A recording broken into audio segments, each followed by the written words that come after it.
Hey everybody, got a new one here for you. It's original content. I won't keep you here for long. Make sure to like and subscribe if you're enjoying this. It helps out more than you know. Catch you at the end. I sat in a small country church today. The preacher man gave a rousing sermon on Matthew 16:26. Jesus himself was spitting straight truth in that one. And what do you benefit if you gain the whole world but lose your own soul? Is anything worth more than your own soul? You ever have one of those times in church where it feels like the preacher is talking directly to you? It's not a great feeling. But he's more right than he could ever know. At least being on hallowed ground with the church gave me an hour of reprieve. I dared not shake any hands or announce myself as some new guest in town. I got in my vehicle and fled. It's probably better that way. My name is Emmet. My last name isn't so important. It's changed a few times now. I'm posting this here because I'm not sure where else to post it. Most people would just think I'm crazy, or on drugs, or in some altered mental state. But the events I'm about to describe are real and absolutely did happen. They're still happening. You can take my post as a warning, or you can take it as a bit of entertainment for late-night horror drifters. But I had to get it out here. Do with this information as you see fit. I lived in a rural town in the southern United States. I won't specify the town or state here because I don't want you to come looking for me or for the cause of my problems. I will say that near my town of about 1,000 souls, there's a lot of wooded area. Some of these woods are simply unincorporated areas, places where the city is not grown into yet. And some are national forests protected by law that bans development. What's critical here is that as a kid, I could walk out of the back door of my parents' house and into the woods in short order. And that is precisely where I spent a ton of my time growing up. Hunting season might as well have been a local holiday once I became a teenager. I knew those old dirt trails better than the back of my hand in my younger years. There was a turkey blind over there was a deer stand about a mile out, and a few packed down game trails that you had no trouble at all getting a four-wheeler down. A few miles back, there's a natural spring that all the wildlife tends to flock to. My grandmother said that back in the old days, travelers used to water their horses there. Obviously, those days are long gone, replaced by the likes of Chevy and Ford. Now, like many small towns, mine is no different, and it suffers from a few problems that are not at all unique to where I live. We have an issue with brain drain. When the smartest kids graduate school, they tend to flee the area for greener pastures. We also have issues with narcotics, as many small towns in the South do, but come on, it's the devil's weed. Is it such a big deal if there's nowhere to go and nothing to do? Anyway, I'm getting off topic. There's one night now when I was maybe 12.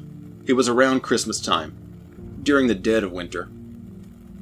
My parents had gone to a grown-up Christmas party and left me home alone.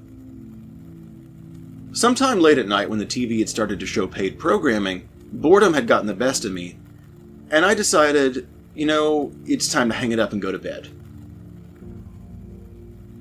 Laying there, I remember how quiet it was. Winter in the country brings this deafening silence.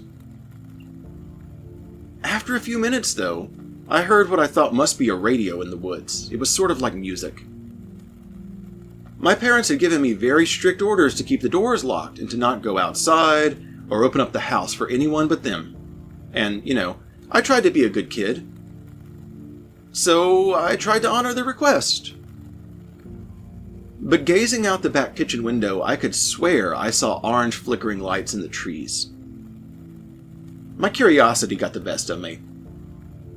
Mom and Dad still don't know about this, but I unlocked that back door and stepped out on the lawn, and then to the edge of the forest. The woods were maybe 50 feet from my house. It was a small backyard. Standing there, listening, Straining, trying to understand what in the world I was seeing and hearing, I heard what must have been people chanting. I couldn't understand the words, but I'm not sure they were in English. The people out there, and it must have been a good-sized crowd of them, were all saying this stuff in unison. It was kind of like the Pledge of Allegiance in school. I got creeped out by whatever bizarre thing was going on out there. After several minutes with the voices of the crowd rising, it was just too much. I went back in the house and locked up and tried to forget about it. That was probably for the best, because my parents came home a few minutes later. As far as they knew, or needed to know, I had been inside all night. I didn't mention the weird voices to them. I'm not sure why. I think I probably thought I would get in trouble. The next day, I did ride out to where the voices were on my four-wheeler. It was an early Christmas gift that year. I promised I wouldn't go too far out, but I really didn't need to. At most, it was half a mile back off the edge of our property. There was this big burned spot on the ground, like people had built a bonfire. There was no further signs of anyone out there, though. No drink cans, lawn chairs, discarded items, or the like. After that, I never really gave further thought to the chanting in the woods. Middle school happened, then high school. I dated a few girls, but never got serious with any of them. Eventually, I went off to college and got a degree in business management. I came home after that, now years removed from that weird Christmas night. Dad ran the only supermarket in town, and had given me a summer job several years in a row in high school. You know, stocking shelves, mopping floors, running the register, that sort of thing. I think his plan was to retire in a few years and make the place my problem, so I went back to this old job, now with a degree in my hand. The old man followed up on his intentions and started showing me how the accounting books work, how to order new stock, how to settle up taxes with the IRS, you know, the four corners of running the business. It was all set to be my problem in the not-too-distant future. A domain of canned food and chopped meat. During those days after college, I hooked up with some of my old high school friends who hadn't managed to escape this little town. Hannah had gone with me to prom. She worked at the Hustle Burger now. It's a Shake Shack serving burgers and fries with a little dining area and a few ancient arcade cabinets inside. Jonathan was making do at the one gas station in town. He worked the mornings and made the best damn breakfast burritos anyone in this small town had ever laid eyes on. Kingston had gotten by working at the old folks' home. I think he had a degree in nursing. That's one business that was never going to stop booming in this neck of the woods.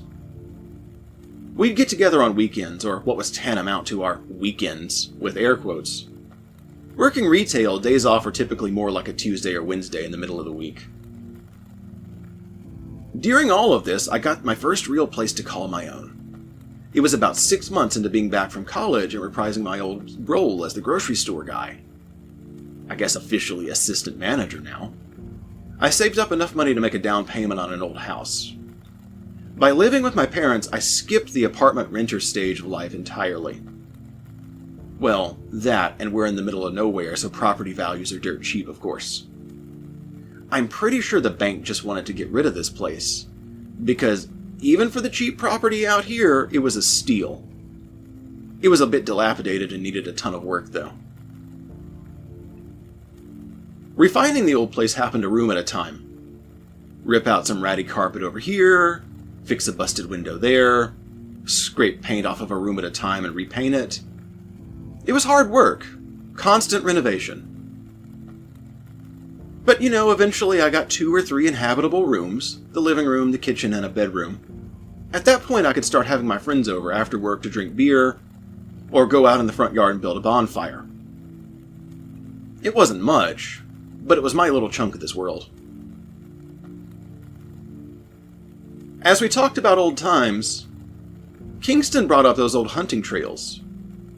Fall was going to be here soon, and he sort of missed going out there like we did when we were kids. It had been too long. Hell yeah, dude. Emmet here knows the trails inside and out. We should try hiking out, get the lay of the land.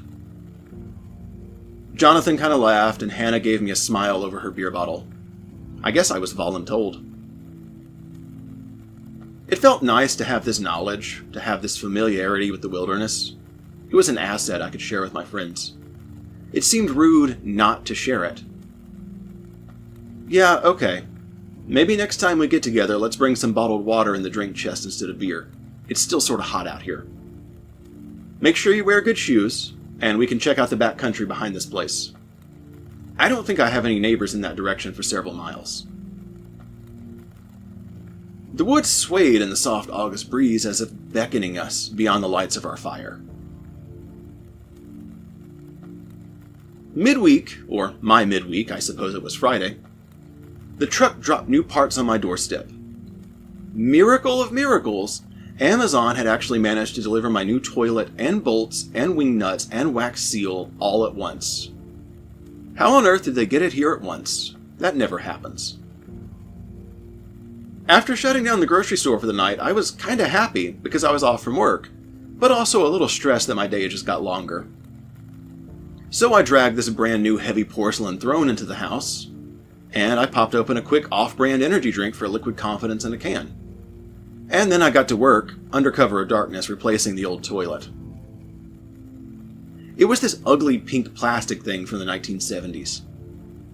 I don't know if it started out pink, or if the years had done something to it, but either way, it had to go. I figured I'd deal with the bathtub, which was made of the same material, next month after I got paid again, but, a start's a start. After hoisting the old toilet out, I saw that the floor was rotten beneath it. Damn. There must have been a leak that damaged the floor. There were some cuts of plywood propped against the back of my sofa in the living room. You never knew when you needed a scrap of wood when you were renovating. That could do to make a patch before installing the new toilet. So my reciprocating saw, my orbital sander, an extension cord, and the caulk gun all joined the ensemble of tools that were already there to do a toilet setup. As I ripped out the rotten sections of floor, dyed black from water damage and, probably mold, I saw something. There was an opening beneath the bathroom. It was not a crawl space. There wasn't earth or concrete foundation down below like I expected. There were walls down there, and a huge drop down. Way more than the ground floor of the house and the dirt below should have afforded. Well, that's not right, I said to nobody in particular. I fetched my flashlight and took a look. After sparking up the mag light and peering into the inky darkness, there was no doubt about it. That was a basement. I could even see a staircase leading up to what must have been the kitchen. There were some items down there too. The previous owner had evidently left stuff. Now, maybe I didn't want to renovate right now, but also, my curiosity was sky high, and this was a good excuse to procrastinate. It looked like the stairs had connected to the kitchen to the floor above. So I found myself in the kitchen looking at it harder than I'd ever looked at it before. And then it hit me. There was a very square wood panel that just seemed a little too thin and a little too out of place next to the pantry. I gave the wall a knock, and sure enough, it sounded hollow. Screw it! I'm renovating anyway. I gave the wall a whack with my hammer and it busted on the first swing. Someone had put up a super thin sheet of plywood, like 1/8 inch, and covered the entirety of a staircase to make it look like part of the kitchen, and then painted over it. Once I got the false wall down, sure enough, there was a set of stairs. I gently applied my weight to the old staircase, one step at a time, making sure it would support me. Flashlight raised, I ventured down into the darkness. The stairs were solid, much to my relief, and before long, I found myself on a concrete basement floor. Nobody builds basements in the South. What is this? I found a dangling tool chain and tested it. An old yellow incandescent bulb clicked on. It wasn't much of a fixture, not a proper one. It was just a swaying braid of electrical wiring with a light bulb dangling from it. Between the yellow dusty light and my flashlight, I could tell that someone had been in this space in the past. There were a few shelves, a desk, and some old yellowed papers down here. The shelves had all sorts of books on them. At the desk, I found a cup of pens, a table lamp, and a stack of books that had, I suppose, been the most recent ones pulled from the shelves. Someone had erected a basement study in this old place and hidden it from the world. I wonder if the realtor or the bank knew about this location. They probably would have charged me for it. All the books looked old.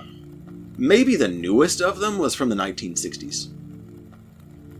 By that, I could guess that nobody had been down here for a long time. There were also several maps with red ink, faded by the years, forming lines and diagrams pinned to the wall behind the desk. One printed map on the wall looked to be ripped out of a road atlas, and it held the layout of my hometown, or at least the layout as it appeared half a century ago, before the interstate went through when I was a kid.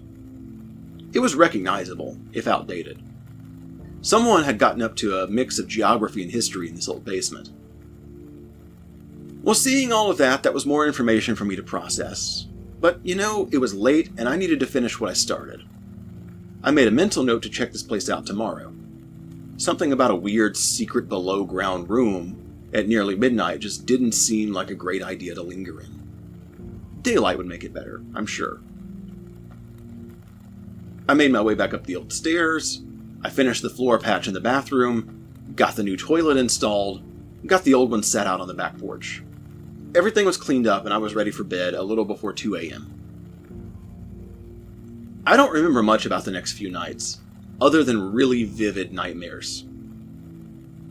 Day to day was fine. The store kept running and Dad kept me in the loop on how to reorder products, how to pay the insurance, what all these programs on the office computer did, and how our promotional mailers got sent out. We had just started to stock for the fall and winter season, with the first round of frozen turkeys and pumpkins at a deep discount for early bird customers who had the freezer space to store a Thanksgiving bird for 2 months.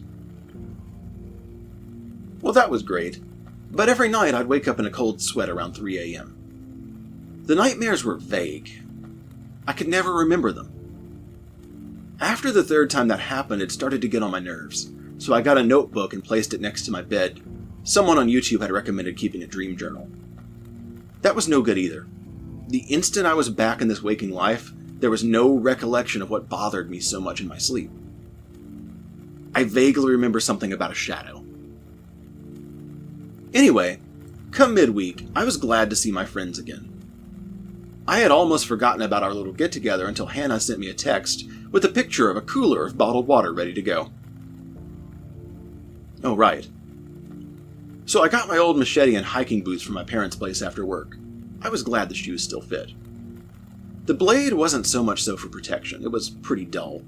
But, if you're going into the woods, it really helps with underbrush and spider webs and to create a walkable path. My friends all showed up around 6 p.m. that night. Jonathan brought a bucket of fried chicken from the deli at his work. It was dripping with grease and salt and probably took a year off of my life. But man, it was delicious nonetheless. We hit the trail a little before 7, and the first few minutes of waning sunlight were tough. I guess I had to hack down some 100 feet of brush and dead undergrowth. There were weeds large enough that they'd started to vitrify and gotten woody. There were massive spider webs between the branches, and there were these gnarly-looking saplings choking out the branches of other trees. Eventually, we hit a game trail. It's the sort of thing walked down by larger animals: deer, coyotes, bear, wild pigs, and the like. After that, the going got easy. We drove a bright orange stick into the ground at the intersection of the game trail and our new path. Since the trail ran in both directions, we decided to head a little east. It was a right-hand turn. Made sense at the time. It looked a little easier because that path seemed to slope slightly downhill. By now, we'd broken out the water, but this was nice. A few nightbirds sang, a few insects made a gentle buzz in the air, and there wasn't anyone around but us four. Eventually, Hannah pierced the darkness by speaking up. "What is that?" I turned over my shoulder and followed her pointing finger. Off to our left, we saw a clearing. That alone wouldn't be so strange. Sometimes trees do that. But in the clearing, it was decorated. The most obvious feature of this clearing was a stone pillar. It looked like a miniature version of the Washington Monument. The thing had 4 perfectly straight, if slightly tapered walls, and a 4-sided pyramid cap atop it. It was definitely an obelisk out here in the forest. It was about 4 feet tall. All around this weird stone obelisk was a collection of what I first thought was concrete paving stones, like you put in your garden or a walkway. Then I thought, well, maybe those are headstones, maybe this is a cemetery. But no, they were all organic and rounded off and not square at all. At the base of the monument was some sort of stone pit, like a fire pit. Our curiosity got the best of us and we approached. After a moment, Kingston broke the silence. Dude, look at this. He was pointing slightly up. I followed his gesture and noticed what looked like a stick figure hanging from the trees by twine. And when I say stick figure, I mean it literally. It was like a little man made out of twigs and natural fiber. You ever do that thing where you see something and it activates your brain and then you see it everywhere? Yeah. Once I saw that one, I shifted my gaze around and saw dozens of them hanging in the clearing. I also saw what looked like little burlap sacks tied with twine hanging from low branches around the edges of the clearing. Jonathan was examining the monument in the fire pit. Are those bones? There was something white among the ashes at the base of the monument, but it could have been the leftovers of a tree log. They did stand out among the black ash, though. The obelisk itself had all these weird diagrams and symbols carved into it. It wasn't a war monument, as best I could tell. It was like a dark stone object made from similar material to a headstone. If this was a burial site or a monument to the Civil War, then whoever created all this stuff wasn't speaking English, because those symbols are not Latin alphabet. Hannah's gaze was up, looking at all the stick figures, and she didn't notice where she was going. She tripped over something. She cried out as she fell, and I spun around to check on her. She'd stumbled over some stack of stones and scraped her knee. The stones, which had been neatly stacked, and were a few inches in diameter, now laid sprawled across the forest floor. All of them had similar rune stones or carvings or whatever they were on them. Hey, are you okay? She sat there for a moment. Yeah, I didn't sprain my ankle, but I think we should get out of here. Kingston hesitantly agreed. This is some voodoo stuff. We really don't want to mess with it. How about we just go back to the house and get into the beers that I have in the bed of my truck? Jonathan, he was a little different. He was enthralled. His hands were touching the monument. It's like he couldn't hear us. He was muttering something under his breath, almost like he was in a trance. I gave him a poke and he nearly jumped out of his skin, turning ghostly white. Finally, he joined the conversation. Yeah, we should go. He shook his head like he was trying to shake off a bad vibe. Something about that place wasn't right. You ever feel like you're being watched? It was like we'd stumbled into something we never should have stumbled into. We hurried back to the game trail, back to our marker, and out of the woods as the moon began to rise over the horizon. Third quarter moon. It was up late. We spent the night by the bonfire, on my front lawn, and some folding chairs. The fire was roaring, everyone was laughing and trying to shake off, the bad vibes from that place.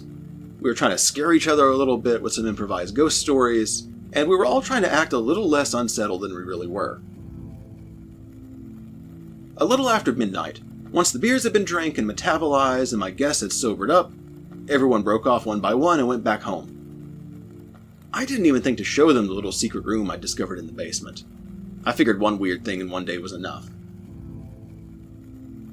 So I threw out the beer bottles, I made sure the fire was out, I got the folding chairs back on the front porch in a neat stack, checked all the doors and windows of my house to make sure they were locked, and I shut down for the night. I had just gotten out of the shower, and this bathroom was kind of tiny and had no vent in it. So a hot bath to clear the bug bites had made an almost impenetrable wall of steam. As I brushed my teeth, I glanced into the mirror. I gave it a wipe with my hand and then screamed, choking on my toothpaste. Behind me was this huge, shadowed figure. It was absolutely massive, taller than any NBA player I'd ever seen, hunched down beneath the roof of the bathroom. This was not an effect of natural light or any of the overhead bulbs. And it seemed to be looking at me. I spun around to meet its gaze in the reflection, and I saw a towel rack. I looked back in the mirror and the void and light which had just been so present was no longer visible in the reflection. Okay, well, I gave myself a good start. My heart is trying to climb out of my chest as I rub my eyes. I must have been tired. It was a mix of the hiking and the booze and the stress from work and the stress from student loan repayments and the stress of a mortgage. It was a lot. It was playing tricks on my brain. That must have been the cause of my delirium. At least that's what I told myself. It took me a while, in spite of my fatigue, to get wound down and fall asleep that night. A big dose of adrenaline will do that to you. What I do recall is that the nightmares were much more vivid now. And I swear, in the waking world, I could feel something grabbing my toe. Multiple times that night, I got woke up. I roused from my sleep, I checked my foot, and there was nothing. So I would drift off back to sleep, and this time I do remember my dream. I was back in the woods, running from some primal animalistic roar. It's like a bear, but larger.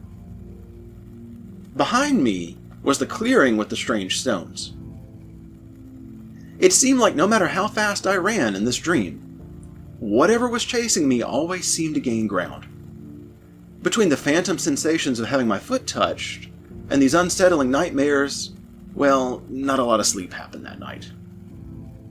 The next day, I looked like a zombie, with sunken-in bloodshot eyes and a disheveled appearance. At least it was my day off. Eventually, I checked my phone, and the group chat had all these weird text messages in it. Kingston had asked everyone what they thought of the ring in the woods. Hannah had replied it was probably some religious site or another. Jonathan, well, he was strangely quiet all day. Maybe he was hungover. Once we got back to the front lawn, he had been hitting the beer pretty hard. Since I had a second day off in a row, I got curious and wandered back down into my recently discovered basement to study. I had nothing better to do today, so I prowled around down there. The ladder-back wooden chair at the desk wasn't super comfortable, but at least it was sturdy. Laid at the left-hand corner of the desk, I found this book, and it was separate from the larger stack of books that was at the back of the work surface. It had a leather binding, but no title. When I brushed the dust off of this book, it felt really weird. It was like the leather was warm in spite of the cool atmosphere of the basement. I opened it up and saw it was something akin to a sketchbook. The paper had a tooth to it, like you'd expect in a watercolor book or an art book. The pages had a texture made to grasp at a coloring implement. What's more, each page had this huge diagram on it. Symbols composed of vertical, horizontal, and diagonal harsh lines. It's not like any language I was familiar with. Wait. These symbols look like the ones on the monolith in the woods. Whoever had made this had made translations in English at the bottom of the page. They were phonetic relationships of each symbol.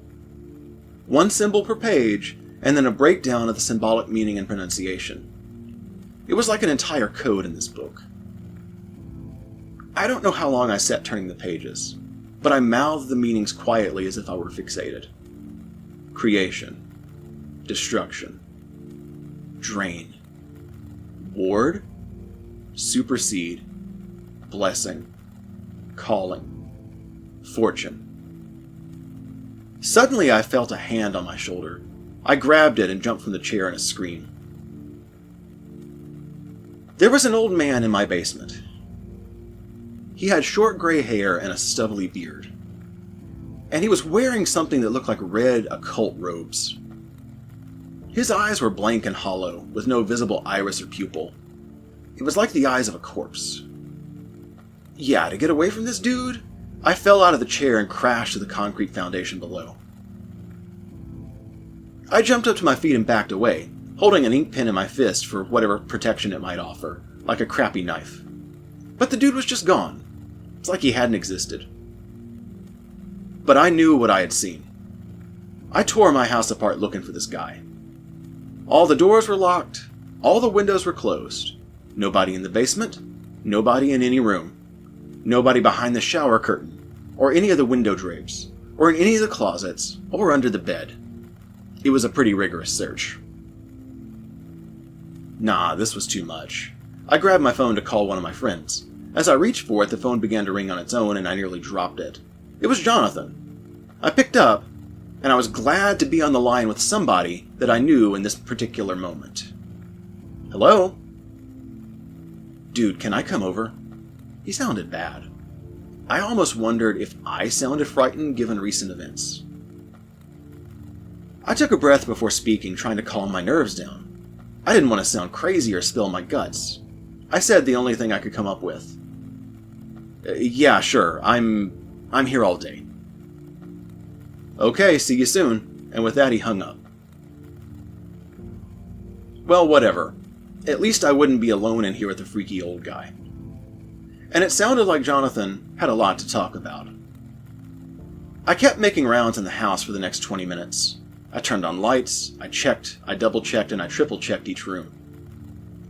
I was reasonably sure it was only me in here. It had to be. With each flick of a light switch and each check of a room, I could feel my heartbeat coming back down to a normal pace. And then I heard the knock at the front door. When I let Jonathan in, he had to stifle a laugh. He looked just as bad as I did. Huge bags under his eyes, same shirt from yesterday, and his hair was a mess. As he eyed me up and down, he choked it out. You too, huh? I sighed. At least I wasn't suffering from whatever this was alone. Weird nightmares? He piled it on. When I could sleep, yeah, but more than that. Shadows in the corner of my vision. Humanoid shapes. Things were touching me. Don't get me wrong. I've dealt with stress deprivation in college, and I've seen shadows moving out of the corners of my eyes, but this is different. It all started when we messed with that whatever it was in the woods. So, instead of a beer, I fetched him a soda from the fridge. It was too early to crack open alcohol, and I said, "So what do you think is up?" He popped the top, he took a sip, and he contemplated for a long moment before giving me an answer. I'm not even sure, dude. Maybe that's an Indian burial ground or something. We might have pissed off the afterlife. I don't sound crazy saying that out loud, do I? I shook my head. In truth, I was glad someone else said it before I did. A little, but I'm living it too. Something isn't right. I took a sip from my own soda. So what's the plan? Do we go back out there and apologize? Jonathan pondered on it for a moment. I don't know, that might make it worse. I know I have work tomorrow, and there's these old people who come around in the morning and drink coffee with nothing better to do. There's an old lady Harper who shows up on the regular, and she's into all this mysticism, occult seance stuff. Weird mumbo-jumbo. I'm gonna hit her up and see if she can help. Now, I didn't really like the idea of getting anyone else involved. You know, what, am I gonna pay some would-be fortune teller? I pushed him a little on the idea, making sure it was solid in his head. You think that's a great plan? I mean, what if she just takes our money and leaves us no better than we are right now? Jonathan shrugged. I don't know, man, but this is weird. It couldn't hurt to try and battle weird mumbo-jumbo with other weird mumbo-jumbo. Worst case, we're out, what, $20 and no better for it? Best case, she makes whatever voodoo is going on go away. I'll tell you this, though. I'm sleeping with my lights on tonight. I scratched my head and thought about it. You know, he was making an awful lot of sense. If shadows were bothering me, then the answer was to get rid of the shadows. Jonathan hung out for a minute while I called the electric company. A quick chat with the receptionist, and then I was on a list. The local power company had a policy that they would just give you as many free nightlights as you want, provided your account was in good standing. They sort of figured you'd run up a bigger light bill with all the bulbs on at night, and the pole and the spotlight would pay for itself over time as you continued to pay your light bill. The power company was great. They'd even come out and get the pole set up same day, since it was fairly early when I made the call. Awesome, thank you. And I hung up. I turned from where I was facing the window, out onto the lawn, back to the seat where Jonathan had been in the living room. He was gone. I looked around and even called his name a few times. Eventually, I found him down in the basement. He was staring, fixated on the book on the desk I'd been thumbing through earlier, and he was muttering something to himself again. "Hey!" I seemed to have startled him out of the trance. That book is like the monument. He met my gaze, and he was completely deadpan. I prodded him a little more. "Now look, that's twice you've done that. Where do you go when you're mumbling like that?" I think my question might have caught him off guard. He wasn't sure how to respond for a moment. "I don't even know, dude. I'm not aware I'm doing it. My mom was always a little weird. Maybe I've got a dose of the weird too. I'll try not to slip out like that again." And, he was kind of blushing a little, sort of embarrassed that I'd caught him in that state. Well, now I just felt bad. "Yeah, it's alright, dude. Just kind of spooking me a little. Check with your medium old person fortune teller tomorrow and get back with me, would you?" "Oh, for sure. Whatever happened just now, though, I can tell you want to hang on to this book. It's probably important." With that, Jonathan started to wind down the conversation and eventually wind down the visit, so he left. It was a short visit, all things considered, and by the time he went home, it was only time for lunch. Well, great. I sat alone in the house for a moment, and what had been my domain had now become a creepy house in the woods. But I was going to act in defiance of it. So I went to the kitchen, and I boiled a saucepan of water. It was time for cheap ramen and some canned chicken. That just sounded delicious. Having a friend around had bolstered my confidence just a little bit. When I'd finished my meal and cleaned up the dishes, I went back into the basement feeling cocky. I rested a hand on a leather symbol book, and I talked out loud for a moment. "Old dude, you still here?" I was about to laugh and dismiss the entire situation as being deprived of sleep. But then I saw motion out of the corner of my eye. And there was this gravelly old man voice. "You're all in danger." I spun around and saw an empty space in the basement, hard in my chest again. From behind me, the voice spoke once more. "Don't look. Sorry for frightening you. They hunger. Don't go into the dark. They feed in the dark. Use the ritual." And the voice trailed off. It almost echoed as it faded away like someone had spoken into a cave. At this point, I was spinning in a large circle. I found myself clutching the book almost involuntarily. There was nobody else down here. If this was all in my head, then something was very badly wrong with my head. If this was something else, then I don't even know. I hurried up out of that basement. The book ended up in my hand, and then, realizing I had brought it with me, I chucked it in the middle of the coffee table. I stepped out onto the lawn and took in some warm noontime air and sunlight. I really don't know how long I lurked in the sun, just trying to clear all of this out of my head. I blinked, and it seemed to instantly be 3 p.m. Not long after that, the guys from the power company came.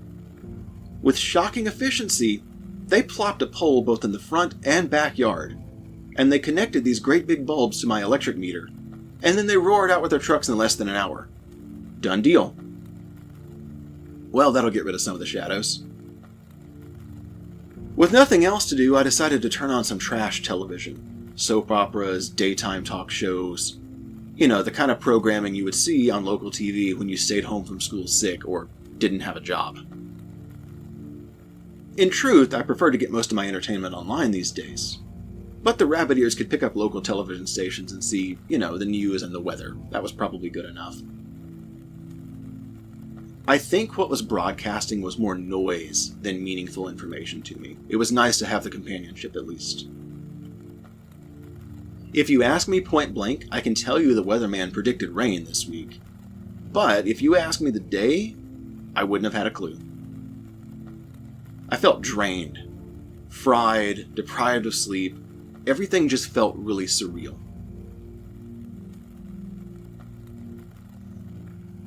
I suppose at some point I dozed off in the chair. And at some point further, I started to dream. Some shadowy creature walked into the living room with me. It chilled out for a moment as I watched the entire scene unfold in third person. I could see myself, my dream self, in the chair, awake in the dream. The TV broadcast was showing some detective show. The same shadowy creature from my bathroom. It had to hunch. Its arms were too long for its body. It was humanoid, but way too big and way too tall, and it seemed like it was going to bump the ceiling if it stood up straight. Its head was some sort of goat or deer or bull or I don't know, it was an herbivore with horns. It was like a skull, but made out of shiny black material with empty eye sockets. The rest of its body was made out of what I can only describe as black static. It seemed to shift its empty gaze from the television to the dream me to my vantage point in the dream. It looked around a few times. Dream me, real me, trash television. It's like it was processing the situation. I tried yelling at it to tell it to get the hell out of here, but as a disembodied voice, vantage point, whatever I was in the dream state, I couldn't speak. After a while, maybe one commercial break of the TV show, it looked at me in the dream, then back to my vantage point one last time. The me in the dream was completely oblivious to it. The thing leaned in then at that point, and it bit dream me on the neck. At this point, I screamed in pain. I was awake and I was back in the chair. I slapped at my neck hard. I jumped up, I spun around, I nearly fell over the coffee table. I swept my gaze all around the room, but there was nothing there. My heart rate was at a dangerously high level. I could feel it in my ears and in my eyes, and my whole head was throbbing. From the sheer volume of adrenaline in my system, my vision was blurry. I felt like I was going to fall down. As I took in the situation, I realized it had gotten dark on me. At some point, the sun had set. The new nightlights were doing good work. They cast this sort of blue-white glow through the blinded windows in both the front and back of the house, as the TV bathed the room in more blue. But all of the fixtures, all of the lights were off because I had fallen asleep in the daytime. Yeah, no, that's not going to fly. So I walked circles around the house. I turned on overhead lights. I turned on lamps. I think I even lit a candle in the kitchen. With each light I turned on, I calmed down ever so slightly. But with how weird things were, I didn't want to be in the dark. That was just sort of instinctive. The dreams, the visions, the talk with Jonathan, all of this surreal, kind of washed out Vaseline on the lens nature of life? Not in the dark. Not for me. When I got to my bathroom to turn that light on, my blood ran cold. In the mirror, there was this massive red mark on my neck. Leaning in, I squinted at it. Were those teeth marks? No way. I got closer to the glass and ran my hand over the spot. Yeah, those were teeth marks. There were little indents in the skin surrounded by red tissue, and at the center of each mark there was a break with a couple of drops of blood in it. Looking back at the glass, not only was there this huge chomp on the right side of my neck, but my right eye was really bloodshot. It looked like I had either blazed a ton of Mary Jane, or I had stared at a really harsh computer monitor in the dark for like 12 hours. This eye was red. You couldn't even see my sclera. What the hell is going on? Right at that moment, the phone in my pocket vibrated, and I slapped it in a panic. It's like how you'd slap a bug off your skin. And then, realizing what I'd done, I took a deep breath, steadied myself on the bathroom counter, closed my eyes and reopened them. Get a grip. There were new messages in the group chat. Hannah was asking if anyone thought there was poison ivy or some sort of bugs in the woods behind the house.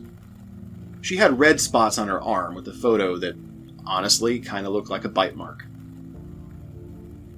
Kingston was chatting with her in real time. He had the ellipses to show he was typing, talking about how he had all these weird marks on his leg.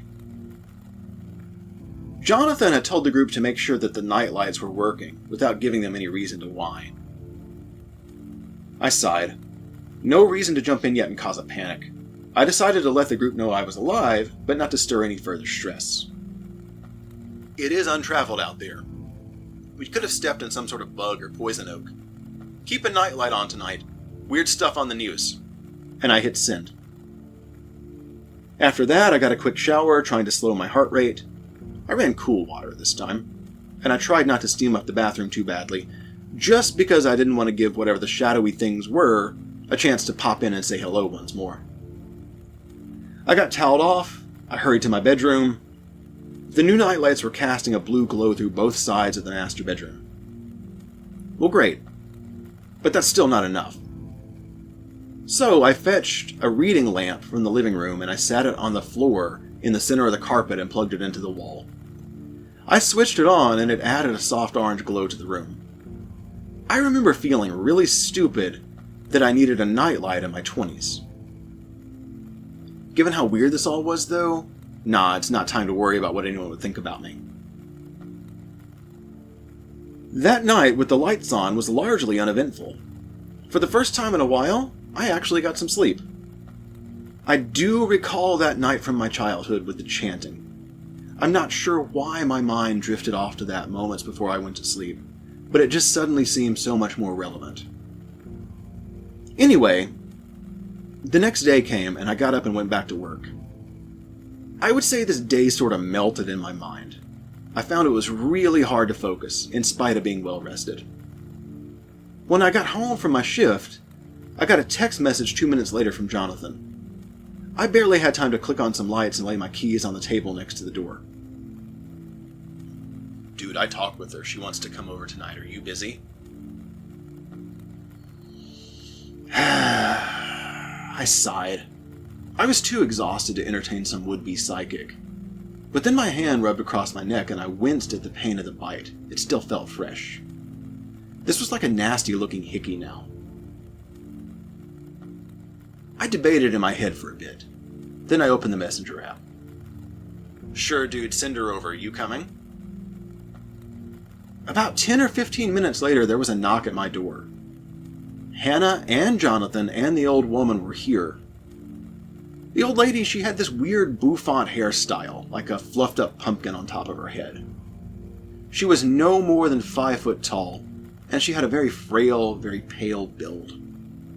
She kind of looked like a skeleton. She gazed around here and there. You're Emmet, yes? And you own the place? She broke the silence. Yes, ma'am, that's me.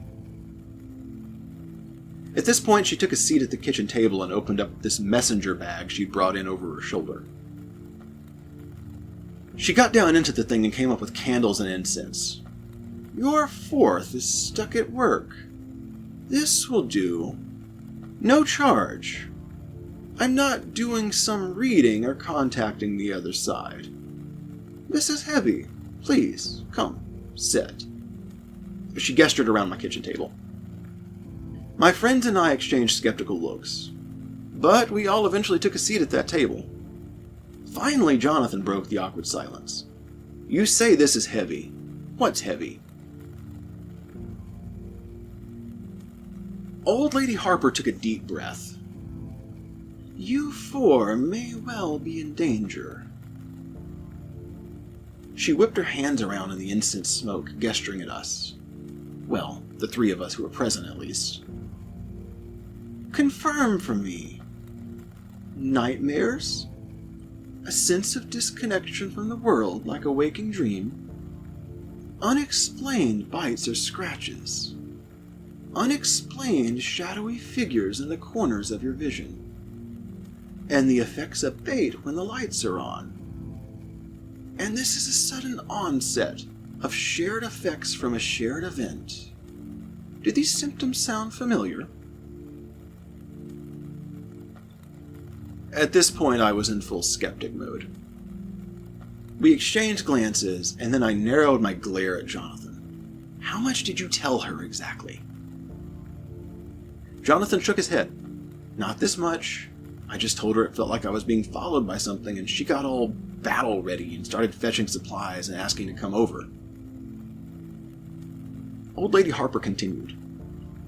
Normally I do seances in my own home, but given the magnitude of what you four have brushed up against, it's probably for the best if I'm simply a guest. Should we inverse this, should you come to me, it would be my problem. And son, I'm too old to handle such a problem. I almost growled at the senior citizen. Just makes sense. What the hell is going on? She pointed one of her bony fingers at my neck right at the bite mark. You know, the one I'd tried to hide under the collar of my polo work shirt. There's an attachment on you four. Something from the other side. Something you most assuredly do not want attached. Then she gestured at Jonathan. This one is about a fourth or a fifth cousin on his mother's side. Small town gene pool and all of that. He probably feels it a little harder than your friends do. At this point, she cleared her throat and let the words sink in. Attachment? Other side? All we did was go into the woods for a hiking trip and now everything's all messed up. She nodded in response. Yes. It won't make sense here in the physical. It would seem quite weird. But tell me this. Have you noticed that a few houses in this town are disproportionately large? More so than a lumber mill or a farmer or city council has any right to own in a city of 1,000? It's as if a few families come from old money, is it not? Well, sure, I imagine it's like that everywhere. What's your point? She shook her head in response. This town sits atop a ley line. A sort of grid or marker across the earth itself. It's a form of sacred geometry. The connection here between the mortal world and the realm of spirits is paper thin, my boy. And sometimes, things can punch through. The town founders knew this all too well. Back in the 1700s, they did these occult rituals, calling up shadows, and they made deals with these entities from beyond. That which resides in the realm of spirits can affect the material world. A nudge here, a shove there, and in the spiritual, it can cause a huge boon or benefit in the waking world. Not for free, of course. The things on the other side demand payment. Hannah narrowed her gaze at the old crone. Like a sacrifice? And the crone nodded a response. Frequently they would chant and offer up animal sacrifices. Burnt offerings. That which is burned crosses over to the other side more easily. But it must have been 10 years now since any such ritual has happened around here, and even then those were the last of a dying breed. My mother used to tell me these tall tales of the rituals when I was but a girl. I thought they were bedtime stories made to scare me, but no, they're as real as you or I am. Jonathan jumped in. And these rituals, they were done at some sort of ritual site? Sometimes. There were a few of those, I'm sure. This is Old Man McKinney's place.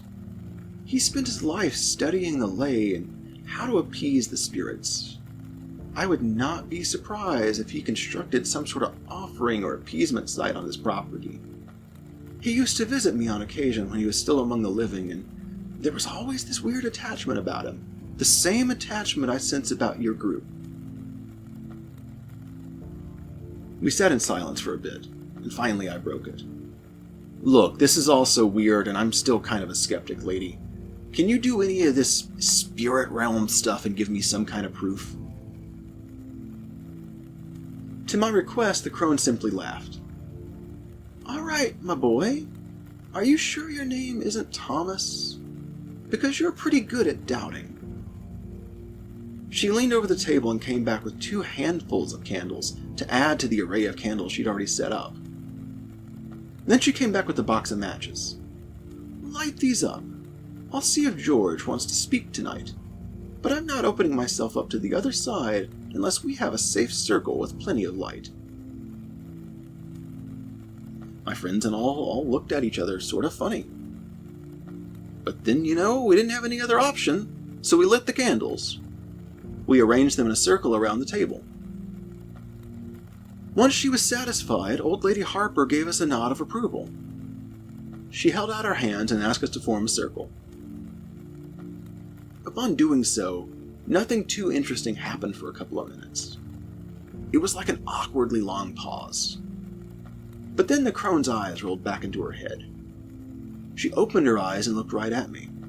Her voice had dropped significantly, and she gave off what sounded like the voice of a gruff old man, a voice I was familiar with. "I can't talk for long, son. Sorry for spooking you down in the basement. We need to keep the lights up, and you need to get the book." And with that, the house shook a little. It was like a low-magnitude earthquake. It caused the walls to rattle, it caused a couple of clocks to shake. I think I heard a glass fall over on one of the shelves. Then the book plopped into the center of the table and flopped itself open. The sudden gesture caused Hannah to cry out in shock, but at least she was disciplined enough not to break the circle. "I'm not alive. They know I'm here, but I hold no power over these things anymore. I punched my ticket in good standing with them, so they're not jumping in right now. That's the deal. It's currency. You trade life from this world with favor on the other side. This ritual here, you need it, and you need to do it right." The page that the book had opened itself to had a diagram of the stone circle in the woods, and it had English pronunciation of a ritual written on the page beneath the diagram. Jonathan, without breaking the circle, tipped his head down and fixated as he examined the book. In front of the obelisk was a diagram of a fire, with a skull and crossbones in it, made in the white, or rather yellow, reserve of the paper, in opposition to the black flames. In the background around the circle was a bunch of sketched up shadowy figures, one of which bore a striking resemblance to the thing that had bitten me in the dream.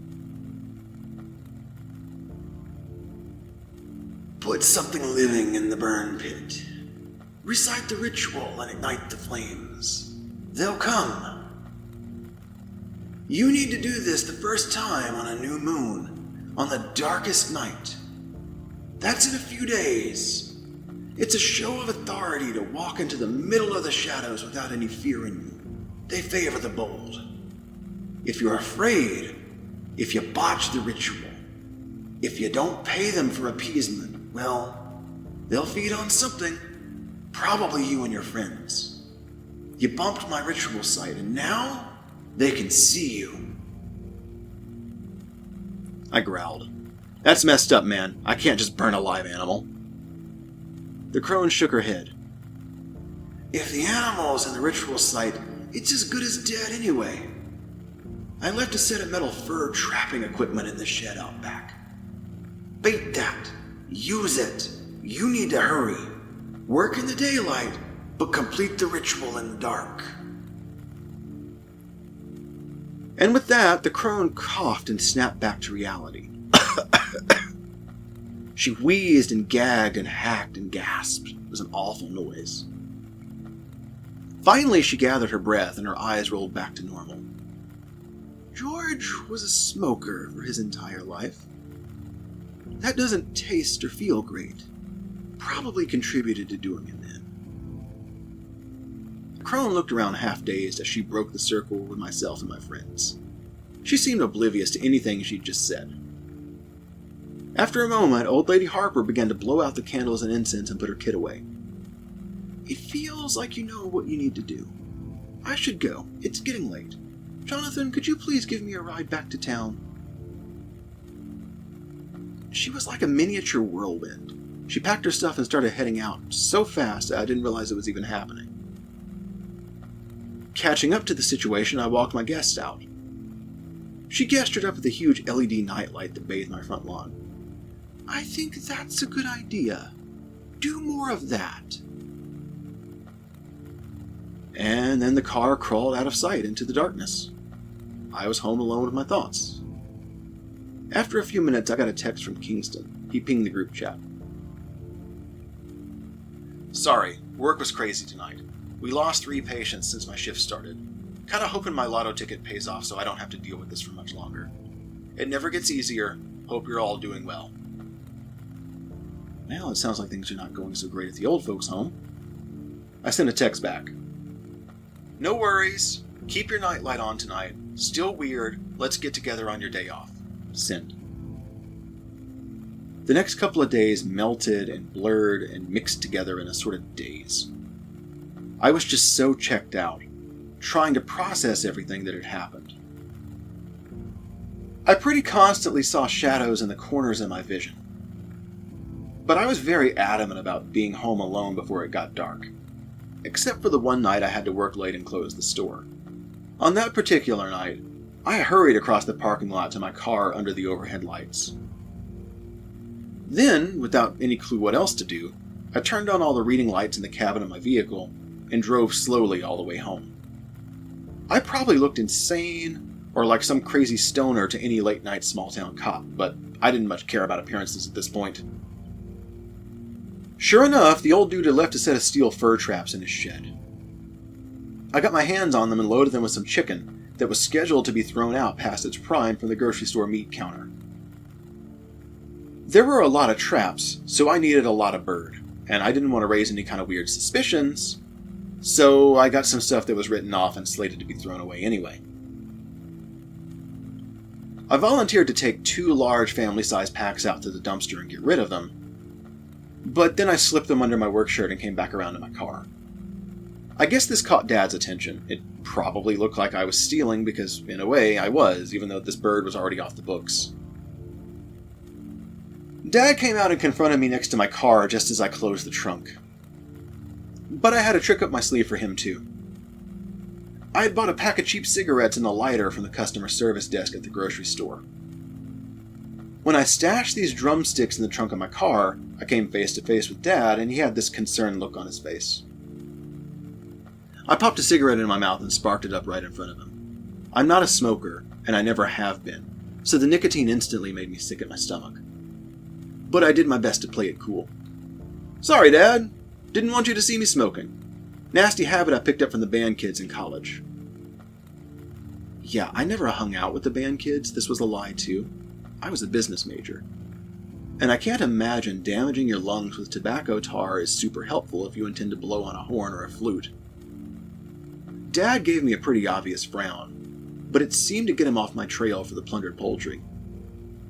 Son, please try to kick that habit. I really don't want to have to bury you one day. His disappointment was palpable. It dripped from his every word like venom. Sure thing, Dad. Working on quitting right now. Just the stress getting to me. New house, new management position, it's a lot. Promise. I'll put them out for good soon. Yeah, alright. And at least have some class. Don't leave those damn cigarette butts on my parking lot. I took another puff and gave the old man a thumbs up. Out and in the garbage. I wasn't raised in a barn, Dad. With that, Dad returned to work. Once I was sure he was out of earshot, I let that cough out that I've been holding in for ages, and I stomped out the cigarette. And I did indeed toss the cigarette butt in the trash. I ditched the other 19 smokes in the lighter in the passenger seat of my car. I probably wasn't going to need them again, but, better to be prepared and have them and not need them than need them and not have them. So I had bait, and I had traps set. I had prepared an absolute feast of poultry for any woodland animal that would come around out of the tree line. There was a lot of traps. A lot of traps. The old dude who had lived here before had left like 24 of these metal cages stacked in a macabre display in his tool shed. It blocked the entire entryway of the shed. There might have been more space behind them, but they were functionally a big metal wall. This was the easy part, dragging these out, putting chicken legs in them, pushing the spring plates down. Up until right now, everything was abstract. It had worked out that all my friends had a day off on the night of the new moon. Call it the cosmos or the afterlife of the paranormal testing us. The content of the group chat was getting more insane by the hour. What had been laughing and joking around had turned into tips on keeping the lights on and how to avoid shadows, visions of people in the drive-thru of the burger joint who looked like corpses, an outbreak of deaths in the old folks' home that was way above average, Hallucinations of a gasoline spill at the station that had ignited and set the entire lot and eventually the entire town ablaze. Only no such thing had happened. It was a collective insanity. But at least I wasn't alone when the tomatoes and the oranges started tracking me with their big red fleshy eyeballs. And it didn't seem so strange when all the cartoon characters on the cereal aisle turned to look at me. We made it a point to get together at our usual time. The morning of my day off is when things got weird. One of the traps had snapped shut. Inside was a raccoon, a big one. He freaked out and made all sorts of noises and ran in circles in the cage when I approached. I came back inside and took a seat, then texted the picture of him to the group chat. Hannah sent back a reply. Oh, God. Yeah, she was right. Hunting was one thing. That was quick and clean. One shot, one kill, and you had meat for the winter. This ritual required a live animal, or live something. It felt so very wrong, and yet, with my flesh starting to go pale, the bite on my neck turning dark and beginning to look infected, and both eyes bloodshot, what I had to do sounded like sanity. This was all madness. I popped open my first beer at 9 a.m. that day. On the second beer, by 10 a.m., I was reading the leather journal, studying it intensely, trying to sound out the words phonetically to be sure I had this ritual right. I still felt awful. My back was against the wall, though. Either I was going to feed this poor raccoon to those things, or those things were going to eat me and my friends. It sucked so much. I muttered the words of the incantation for what must have been the 20th time, while gesturing with the hunting knife like I was directing music. Then I went ahead and killed that second beer. My phone was buzzing pretty much constantly since I sent the image to the group chat as my friends woke up and reality set in. One question really stuck out from Jonathan. How long do you think a raccoon will buy us? Will these things be gone forever? For a year? For a month? For a day? I didn't have an answer to that question, and as best I could tell, neither did the old man's journal. A search of the other books in the basement didn't give me any answers either, and yet the day continued to plod on. I tried not to look out on the back porch of the raccoon. So, like clockwork, all my friends pulled up at 6 p.m. for the weekly hangout. This time it was all wrong. Everyone was pale, wide-eyed, manic, hair a mess, and all of us had these bite marks all over our limbs. Kingston was the only one who wasn't present to get the old crone's message. But he was definitely going through the ringer with all of this. He brought over a 30-pack of cheap beer and a handle of equally cheap whiskey. No doubt he had read the group chat and wanted some absolution from what we were about to do. He looked at the entire situation but didn't speak. He just shook his head. He set the drinks up on my kitchen counter, and he plopped down in a chair. Hannah sighed. So this is it then. This is what we do now. The mental drain and the cost of blood for what we had to do had caught up with her. All of this was surreal and wrong. And yet here we all sat, a whole world away from where we had been just a week prior. Jonathan had done his best to make the situation work. His best in this situation was, well, dark. He'd brought over a 5-gallon can of gasoline, a book of matches, and some sleeping pills from the little pharmacy aisle of his gas station job. He went to work in my kitchen with all of the lights on, using a spoon and kitchen knife to crush up several sleeping pills into a can of cat food. The old lady just said the subject had to be alive, not aware of what we're going to do to it, right? I started to pick up what he was putting down. Yeah, that's a really good idea. I got to work helping him. Then over my shoulder I addressed Hannah. Just to be clear, I hate this.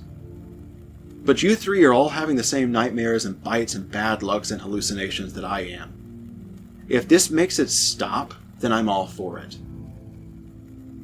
I would rather those, whatever they are, eat the wildlife than eat my friends. Everyone sort of nodded in agreement at that. I put the sedative-laced cat food in the trap with the raccoon. He was afraid of me at first, so I went back in the house and just left him to it for a while. After several minutes of silence, I noticed the creature was eating. It made me feel ever so slightly better about this whole situation, as messed up as it was. I flipped through the book and pointed out the ritual to my friends. It's this. This is what we can do to make it stop. I don't know how long it'll make it stop for, but tonight's the night. We gotta go out there and just sort of handle it. I don't know about you three, but I really want to be normal again. I saw eyeballs all over the page, mouths mumbling the ritual, and fear from all of my friends.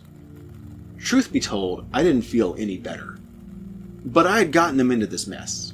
I'd bought the house, I'd led the trek into the woods, I'd disturbed whatever the ley line point was. I had brought this mess on my friends, and by God, I was going to make it go away. That was my resolve. It was bad enough that whatever the hell these shadow creatures were decided to take a bite out of me.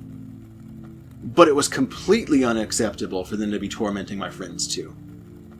And what about the old folks' home? Kingston works there. We could maybe play it off as old people dying all the time. But even he couldn't deny the huge uptick in senior mortality over the last week. One of those things had attached to him and followed him up in there. I sure as hell wasn't proud of giving one of those things a free buffet like that. When I felt everyone's resolve tip up, or if not resolve, at least desperation, I spoke again. Jonathan, there's some carry handles on the cage. I need you to help me with it.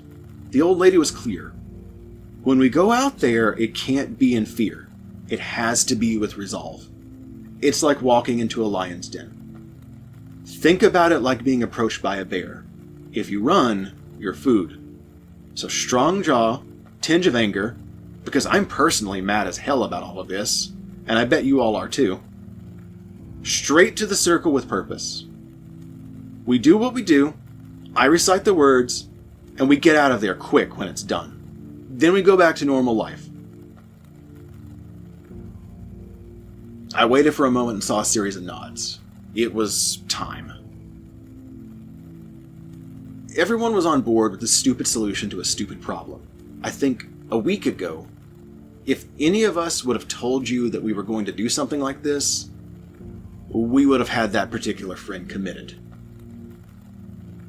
But here we were. The sun was creeping down over the horizon. Jonathan and I fetched the cage from either end. Hannah held onto the book, and Kingston brought the pyro, the matches and the gas can. We headed out into the woods to the ritual site. The path we'd stomped down and hacked down last week was still fresh enough to be used. Thankfully, the raccoon was still asleep. But neither of us risked anything by getting our fingers too close to him. Just in case. As we walked out, the swirling shadows were everywhere. Not one in the corner of my eye, not a fleeting glance, not maybe over my shoulder. No, they were in every crevice between the trees. They were all around us. There were so many of them. These things were front and center. If you told me this was the result of some kind of horrible psychedelic drug, I'd believe you. It was like the worst trip imaginable. But I did my best to hang on to the old man's advice. One of the shadows blocked my path, and I even growled at it. I puffed up my chest to look large. Move your ass! We're trying to feed you right now, and we can't do it with you blocking the path. It shuffled aside, but I can feel what must be a dozen more eyes piercing out of the bushes on me as it did so. That didn't matter. I could tell my friends could see the things too, but we kept marching on. I really just wanted to get this over with. My emotions were, at best, hollow at this point. It was a feeling of utter defeat, knowing what I had to do. A couple more minutes of walking and we arrived at the ritual site, just like we'd left it.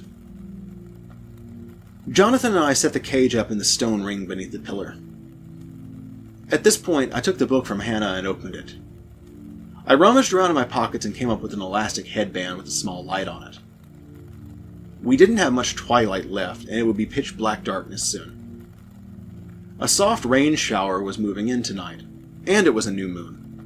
That meant no moonlight, no artificial light out here in the woods, and not even any starlight.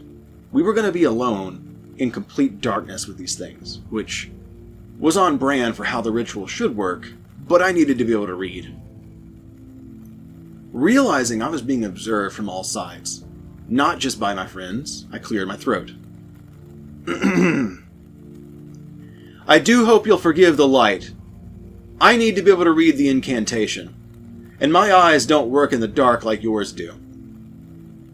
I'm not sure if they forgave the light or not, but I could see them stepping in circles around the ring, looking in over the pages of my book. I got it open to the right passage that I'd been rehearsing all day.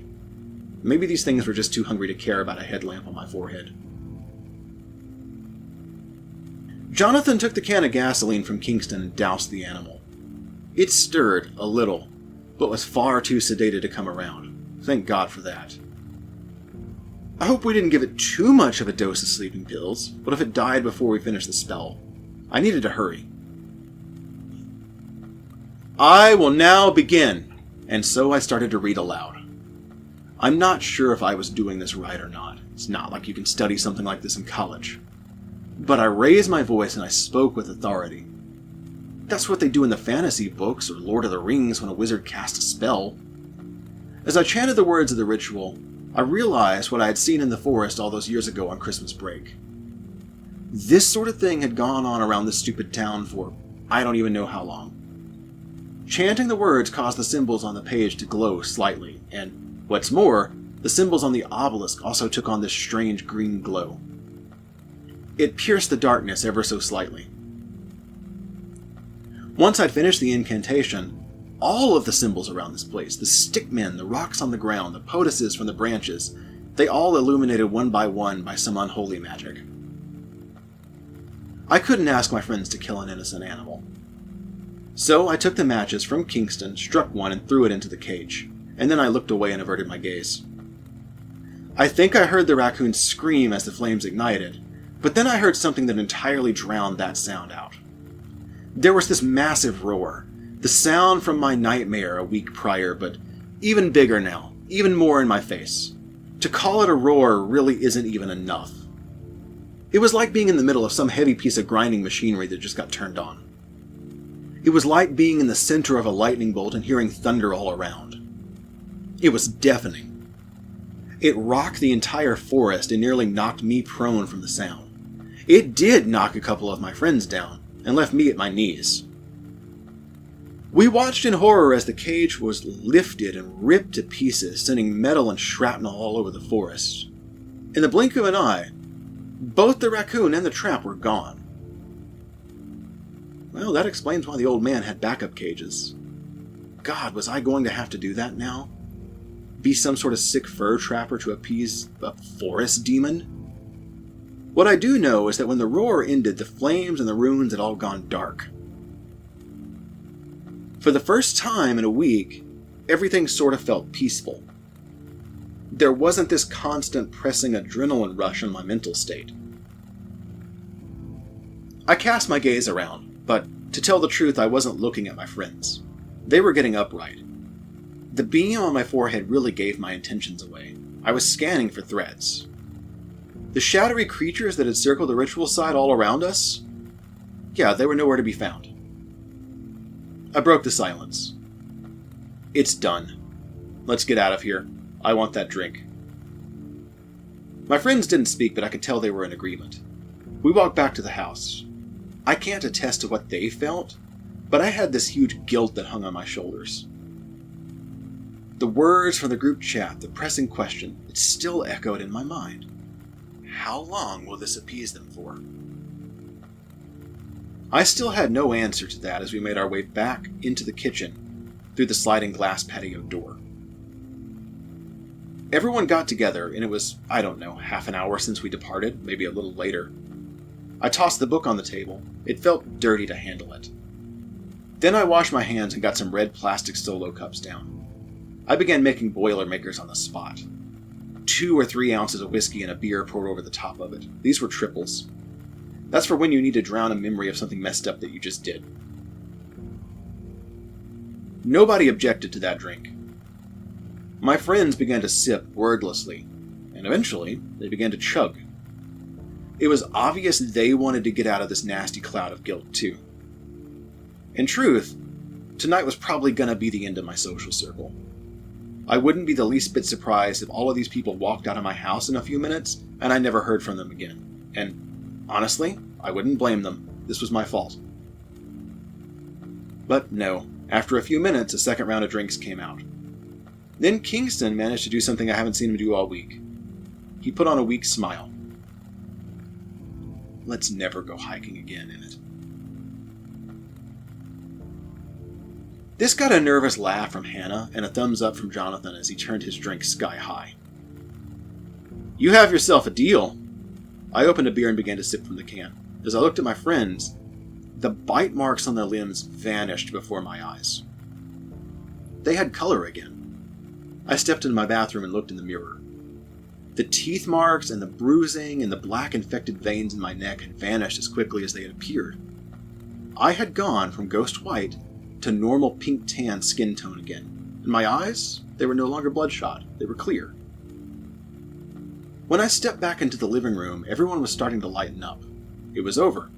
This week of a living hell had ended. How about we light a fire out front? A normal fire. And we carry on with our weekly get-together. This got a bunch of approval from my friends. We built a bonfire and continued to sip drinks and play music from a boombox until well after midnight. The sense that we were going to be okay rose the entire time. I even got to dance a little bit with Hannah to some white girl music. Then the rain came. What began to fall was rain, but it wasn't water. It felt like a hot sprinkle at first. In the firelight, I could tell it was staining my clothing. It was too dark, and it smelled metallic. My friends noticed it too. I clicked on my headlamp. It was all dark red, like blood.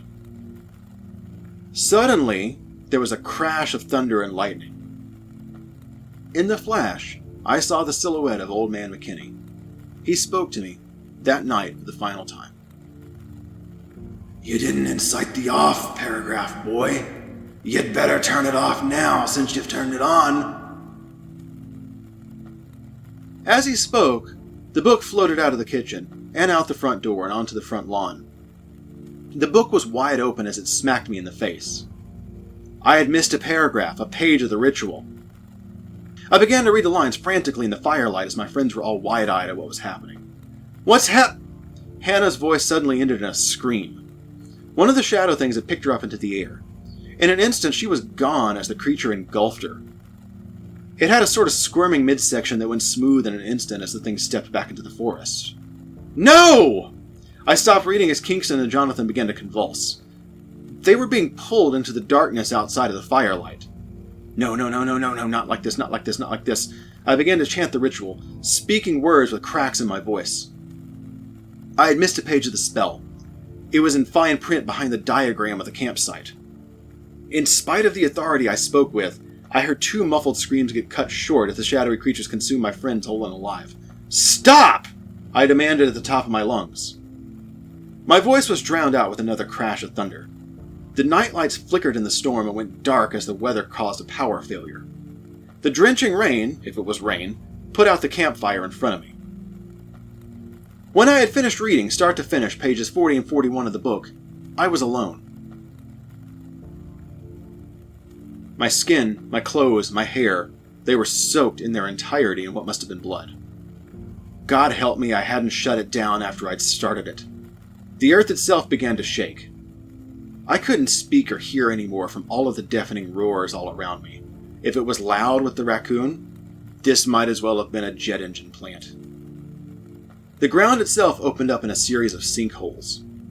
My friend's car suddenly sunk into the abyss, and the ground closed back up, shaking, knocking me face down. It was like they had never even existed. I blacked out at this point. I should die here. I deserve to die here.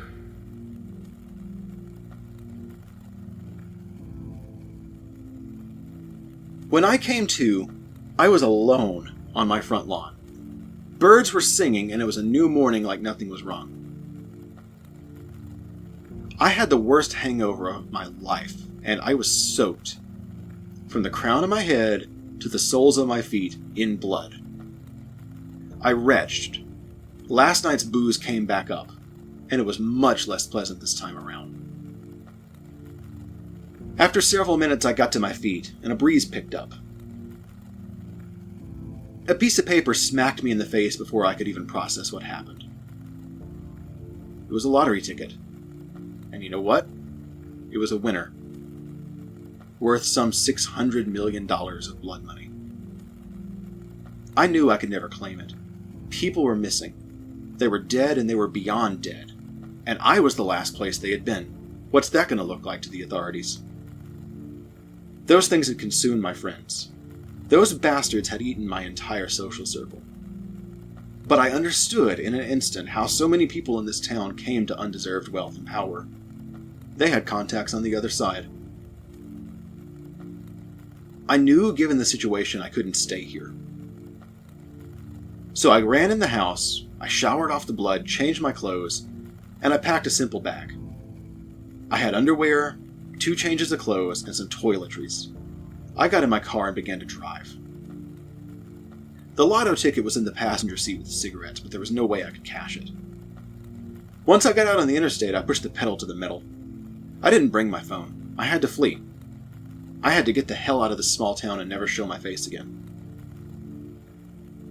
Well, the other side wasn't done giving. As I sped down the highway, obviously fast enough to get a speeding ticket, a truck passed me. If I was speeding, then they were driving hazardously. Then I saw one of those shadowy forms standing on the back bumper of this 18-wheeler. It was the goat-headed shadow creature who had bitten me before. It raised one index finger to where its lips should be, as if it were almost corporeal and shushing me. Then, with a single slash, it ran a hand through the back door of this 18-wheeler in front of me. I stomped on my brakes, but it was too late. A great big burlap sack bounced out from the inside of the trailer of this truck. It crashed through my windshield. I looked down at the bag. What the hell? As I asked, the seat belt of my passenger seat moved on its own by an unseen force and buckled this bag in. The sack read U.S. Treasury. I put my emergency blinkers on. I pulled over on the side of the road. The truck was long gone, completely oblivious to what had happened. Then I examined the bag. It was full of $100 bills. Thousands of them. Life-changing amounts of money. The message was clear. It didn't matter how far I decided to flee. These things were going to find me. And they were going to pay me in blood money for my sacrifice. I'd fed them, and now I was going to be repaid. I didn't want that. I just wish none of this had ever happened. So, I left my small town behind. Last I heard, my dad's grocery store chain got bought out by some big conglomerate. And, factoring in that he'd been buying stocks for his entire life for retirement to get dividends, he suddenly became an instant multimillionaire. I've crossed the country entirely. It doesn't matter. I got my hands on a fake ID a few months ago, paid cash for it. Then, with my fake ID, I became a fake person. I bought a plot of dirt with a convincing enough offer to a real estate agency. Plain dirt. No construction. No houses. Minimal trees. I pulled up in the car to the address, stepped out of the vehicle, and 5 minutes later an absolute geyser of crude oil began to spray from the ground. Enough to have generational wealth as an oil tycoon, no doubt. Nope, I threw my things back in my vehicle and drove away again. A full tank of gas got me another 9 hours of driving across multiple state lines. When I stepped out of my car, I fell on the asphalt of the gas station parking lot. Something had slipped me. It was a gold coin the size of my fist, stamped with the face of some king or emperor. No doubt some ancient relic of history made in perfect 24-karat gold that just so happened to be on the parking lot of this particular roadside service station at this particular moment. Nope, I ignored it, I bought my gas, I got in my car, and I drove off again. Out of morbid curiosity, I happened to swing through the state of Oklahoma and hit up an Indian casino. This was all just a sick joke, man. I stuck a $1 bill into the feed slot and spun one wheel once. All sevens. All of the alarms began to blast on this slot machine. There was a please wait message for the teller to come and pay me. It would be enough to buy, not a house, but a row of houses. But people were dead. I couldn't take the blood money.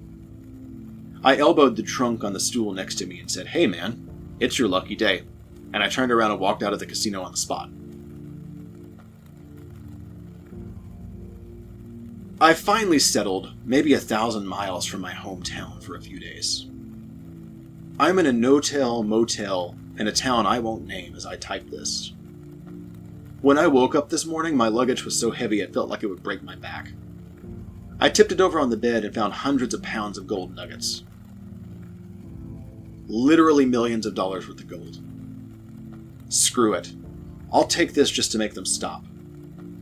I'll cash that gold out, little by little over the course of years, and remain on the run. Maybe I'll get tired of running one day and settle down in another small town somewhere and start a business. It won't matter much what I start. It'll be profitable beyond my wildest imagination. When people start asking too many questions, I'll just have to pack up and leave again. My first few gray hairs have gone away and show no signs of coming back, and yet I still see the shadows in my peripheral vision.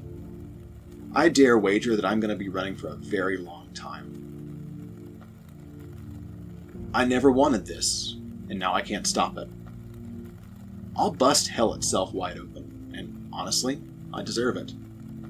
Watch this post explode with the algorithm. If it does, please take my advice. Don't make deals with the darkness. I fed it. I didn't intend to, but I did. It's never worth it.